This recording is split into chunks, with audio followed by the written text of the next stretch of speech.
to all primary schools. So they want to take a stand against parents and say to them, look, you can't take your children out from these classes. You can't even go against the teaching of homosexuality during LGBT week. So there's a number of things that are happening there. And inshallah, we're going to have a seminar in Woodford Forest as well on the 18th of April to address this issue as well, inshallah. So we have got certain values as Muslims, and we've got to stand up for these values. It's very important. I was speaking to brothers before, and you know, in terms of other groups, in terms of the Church of England, the Catholic Church, they are not standing up for these issues. They are not. The Church of England are not standing up on these issues, and neither are the Catholic Education Service standing up on these issues. So as a Muslim community, we need to start speaking about these issues. And there are many non-Muslims who think the same way, and we can bring them to us and discuss these issues with them and get their support as well. But we're not saying that parents should just withdraw their children from sex education classes. That's it. But rather what we're saying is that we need to influence the sex education policy in our schools. In the schools that our children go to, and in the schools that our children may not go to, but we are a governor at. And it's very important that we do this. We challenge some of these policies. Because head teachers like to say this is all compulsory, when it's not. And governing bodies have the right to decide what the sex education policy in that school is going to be. And governing bodies can withdraw the school from sex education as a whole. And they can even decide if, like in Tower Hamlets, lots and lots of schools are the majority Muslim pupils, they can decide to teach a sex education class based upon the values and framework of Islam. It's very easy, they can do that. That's because the schools are tasked to meet the needs of all pupils. And if all the pupils are Muslim, then how are they meeting their needs by teaching this, and teaching about homosexuality? So it's very important, and I'm going to explain about this at the end, about why it's important to become a governor in our schools. And I'm going to explain this again and again, because this is one of the most important messages that we should get out of today's seminar. But we started a campaign because the government announced on October the 24th that they wanted to make sex education compulsory in all schools from the age of 5, in all state schools. So that children who enter school from the age of 5 in Key Stage 1 will be taught about sex education.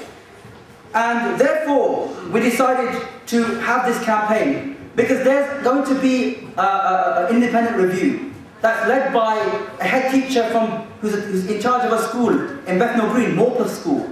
His name is Sir Alistair MacDonald. He's the head teacher of Morpeth School in Bethnal Green. He's leading this consultation, this independent review.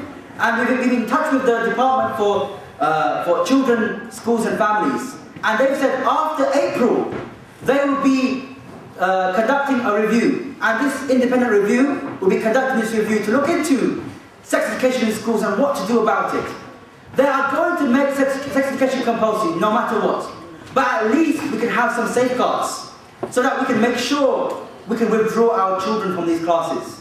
To make sure that governing bodies still have the right to decide what the sex education policy in that school will be.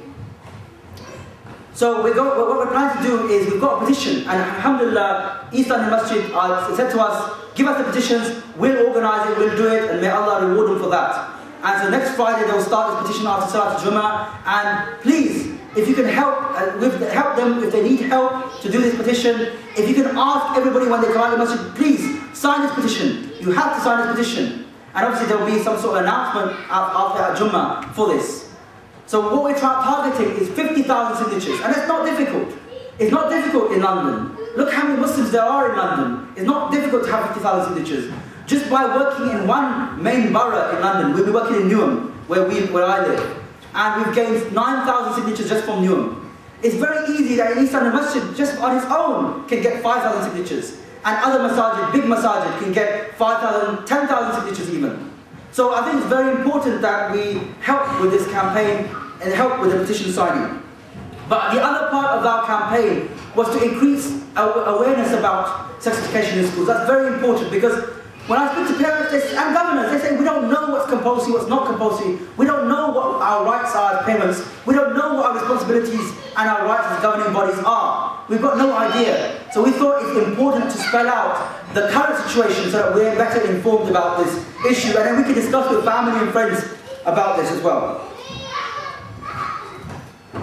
So as we said, so far, we've been based mainly in East London, mainly in Newham actually, and we've had 13 seminars across London. So we're getting lots more masajid across London as part of this campaign. Waltham Forest Council of Mosques recently signed up for this campaign. Also, we're going to have seminars in Luton, in Sheffield, in Birmingham, and inshallah in Bradford, and also in every part of London geographically. So what we're targeting is that parents still have the right to withdraw their children from these classes, and that governing bodies still have the right to determine what the sex education policy for schools will be. But if you walk away today, I want you to walk away with thinking there are 5 main things that you can do. And I want you to say what you can do. You know, every action that we do for the sake of Allah subhanahu wa ta'ala, Allah will recognize it. And it won't go unnoticed. As the hadith says that even smiling in the face of your brother is an act of worship, and Allah will reward that act of worship. It's a small action. So any small action we can do for the sake of our children and maintaining their Islamic identity, will be rewarded for.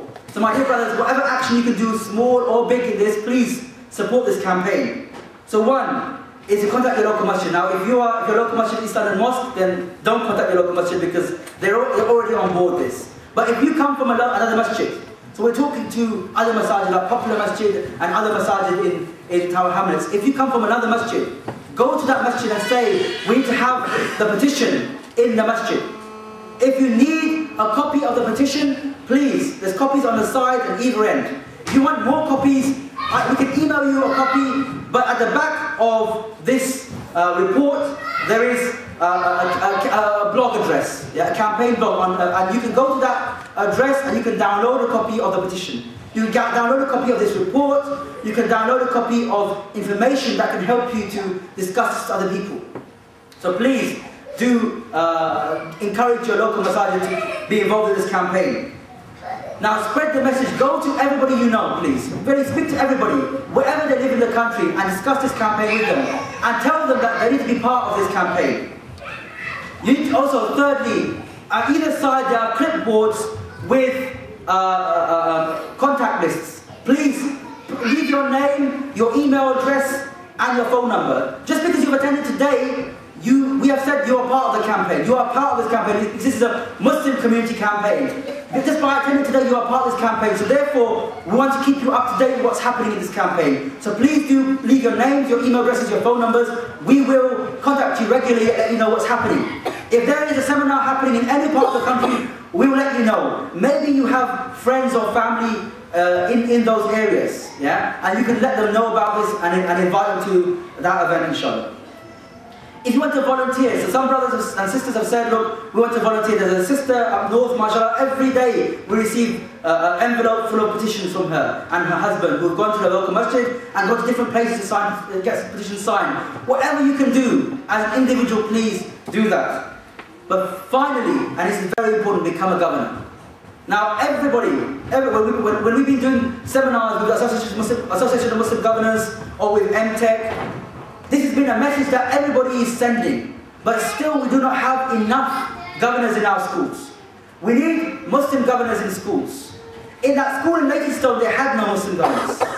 In a school in Sheffield, where there was a recent issue about assemblies, and about Christian assemblies, and about Muslims having separate assemblies, and the head teacher forbade Muslims from having a separate assembly. Now, in that school, there was only one Muslim governor, and they couldn't do much about it. I spoke to a brother just the other day in Kensal Rise, and in a school in Kensal Rise, and he said that the head teacher was stopping children from being withdrawn from Christian-based assemblies in school, from collective worship, which is illegal. And he was asking for advice about it, but he's only one governor in that governing body. If we have a significant proportion of governing bodies that represent the community and have Muslims there, then we can make some changes within our schools. We've got to take responsibility for this issue, inshallah.